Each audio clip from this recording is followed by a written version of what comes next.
Olá, povo de Deus, segunda-feira da 20ª semana do Tempo Comum, 17 de agosto de 2020. Ezequiel 24, 15 a 24. Cada profeta tem o seu estilo de vida e se serve dele para comunicar os oráculos do Senhor. Eles interpretam a sua vida como um sinal a ser comunicado ao povo, como motivo de conversão e volta ao Senhor. Já passamos por Oséias, que tanto se serviu do seu matrimônio para mostrar os vais e vens do relacionamento do povo com Deus, marcado por fidelidades e infidelidades. Já vimos Jeremias, que se baseava no seu celibato como condição de estar todo por inteiro à sua missão de profeta, dura, muitas vezes amarga, marcada por inúmeras perseguições. Hoje, Ezequiel nos mostra a morte de sua esposa, que por recomendação de Deus não terá o luto do profeta, que será questionado por sua atitude de aparente indiferença. Obedece rigorosamente a Deus que lhe manda: não deverás lamentar-te, nem chorar, nem derramar lágrimas.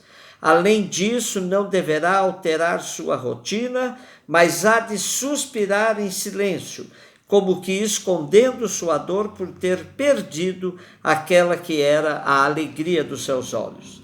São dois sinais fortes que aqui aparecem: a morte da esposa e a mudez do profeta. Claro que é preciso relacionar esses dois sinais com as atitudes de Deus em relação à sua esposa, Jerusalém. Deus vai mesmo profanar o templo, não dá mais para manter essa união matrimonial com Jerusalém, pois Ezequiel e tantos outros profetas já denunciaram inúmeras vezes os pecados dos grandes da cidade. O rei, sua corte, os magistrados anciãos, os sacerdotes e inúmeros profetas que só sabiam bajular o rei, mentindo-lhe a respeito da realidade de corrupção e opressão sobre os pequenos. Deus não fará luto pela destruição de Jerusalém, nem falará mais buscando a conversão de seus mandatários. A mudez do profeta foi mais eloquente que suas palavras. Representou ao vivo o silêncio de Deus que acompanha a destruição do templo e da cidade. Ezequiel, mudo pela dor e pela tragédia, remete-se a um silêncio sereno, atento ao desenvolvimento dos acontecimentos, até que lhe seja comunicada a queda de Jerusalém. Só então voltará a falar para não mais se calar.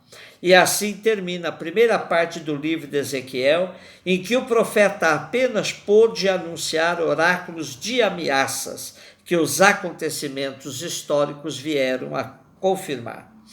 Diante da pandemia, muitos se perguntam onde Deus está que não nos vê e nem nos socorre. Como podemos interpretar esse aparente silêncio de Deus? Frente a esse sinal forte, frente a tantas mortes e um horizonte tão obscuro, será que temos algo a aprender? Há quem duvide da presença de Deus na sua vida quando o sofrimento é muito forte. Há também quem dispense a presença de Deus, pois o dinheiro e a riqueza lhes bastam. Será que há outro caminho? Essa espiritualidade que tanto acentua o Deus Todo-Poderoso terá mais dificuldades para explicar essa aparente ausência de Deus. Mas no segmento de Jesus, servo pobre de Javé, fazemos a experiência da solidariedade com a dor da humanidade, abraçando a cruz e percebendo que aí está o Deus de Jesus. Mateus 19, 16, 22. A narrativa do encontro de Jesus com o jovem rico é encontrada nos 3 evangelhos sinóticos, ou seja, Mateus 19, Marcos 10, Lucas 18. Cada qual tem suas particularidades, mas eu gostaria de ressaltar que apenas Mateus identifica o rico como jovem. Este, ao se aproximar de Jesus, o chama apenas de mestre, enquanto os outros evangelhos aparece bom mestre. E a resposta de Jesus em Marcos e Lucas diz que bom é só Deus, o que Mateus evita e diz somente um só é bom. O certo é que o jovem entende que a vida eterna é recompensa aos que fazem o que é bom. E no caso dele, fazer o que é bom é algo que vai além de observar os mandamentos, pois isso ele já cumpria. Sobre como alcançar a vida eterna é a questão que o jovem põe a Jesus. E a resposta de Jesus é: se queres entrar na vida, observa os mandamentos. E apresenta uma síntese do decálogo. Não matarás, não cometerás adultério, não roubarás, não levantarás falso testemunho, honra teu pai e tua mãe, ama teu próximo como a ti mesmo. Em Mateus 22, 34 a 40, ao fariseu que lhe pergunta qual o maior dos mandamentos, Jesus os resumirá em apenas dois: amar a Deus sobre todas as coisas e ao próximo como a ti mesmo. Pois quem ama a Deus e ao próximo não burla nenhum dos outros mandamentos. Como diz Santo Agostinho, ama e faz o que quiseres. Parece tão óbvia a resposta de Jesus que o jovem não titubeia para responder: já observo tudo isso. Com essa resposta, o jovem parece insinuar que quer algo mais. Parece estar procurando um reforço a este caminho para alcançar a vida eterna. Interpretando esse sentimento do jovem, Jesus lhe propõe dar mais um passo. Aqui vale a pena ressaltar que o relato em Marcos apresenta um detalhe muito interessante, pois diz que antes de fazer a proposta mais radical ao jovem, Jesus o fitou com amor. E daí faz-lhe o desafio: se queres ser perfeito. Jesus parte dos bons princípios do jovem e valoriza seu esforço de querer ir mais longe. Ora, o caminho da perfeição já tinha sido anunciado por Jesus em Mateus 5,48: sede perfeitos como é perfeito vosso Pai Celeste. Também Jesus já tinha dito em Mateus 6,21 que onde está o teu tesouro, está o teu coração. Então, para o bom jovem observante dos mandamentos, é possível propor-lhe a perfeição, que é dar o coração a Deus, ou seja, dar-se por inteiro, partilhando seus bens com os pobres e pondo-se no seguimento de Jesus. Para seguir a Jesus, é preciso ter o coração no lugar certo. Não dá para fazer duas coisas. Como já disse Jesus em Mateus 6,24, ninguém pode servir a dois senhores, pois ou odiará um e amará o outro, ou será fiel um e desprezará o outro. Vós não podeis servir a Deus e ao dinheiro.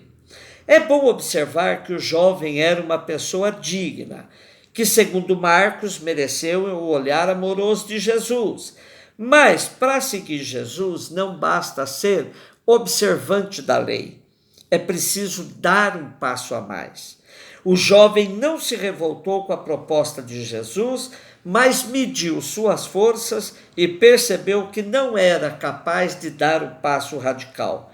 Foi embora cheio de tristeza, pois descobriu que, apesar de observar os mandamentos, seu coração estava nos seus bens, isto é, nos seus tesouros, na sua riqueza. É bastante comum, nos dias de hoje, sermos questionados por causa da opção da igreja pelos pobres. Há quem diga que tal opção afasta muito os ricos da igreja, que não se sentem amados por ela. Outros dizem que a igreja não tem proposta para os ricos. Ora, a proposta da igreja aos ricos é a mesma de Jesus, que nunca se afastou dos ricos por causa da sua riqueza, mas bastava a sua presença para provocar reações decisivas nas vidas deles. Sem julgar, Jesus se ofereceu para tomar uma refeição na casa do rico Zaqueu. E que, sem que Jesus lhe fizesse qualquer proposta, percebeu o seu pecado e disse a Jesus que devolveria aos pobres tudo o que deles havia roubado. Se para o jovem a proposta de Jesus foi explícita, para Zaqueu bastou-lhe sua presença. A igreja não deve nem pode trair essa opção pelos pobres, pois quando o faz, trai o evangelho, deixando de ser seguidora de Jesus. Como afirmou o Papa Bento XVI, esta opção está implícita na fé cristológica, de modo que não se pode seguir Jesus sem fazer essa opção. Um beijo no seu coração.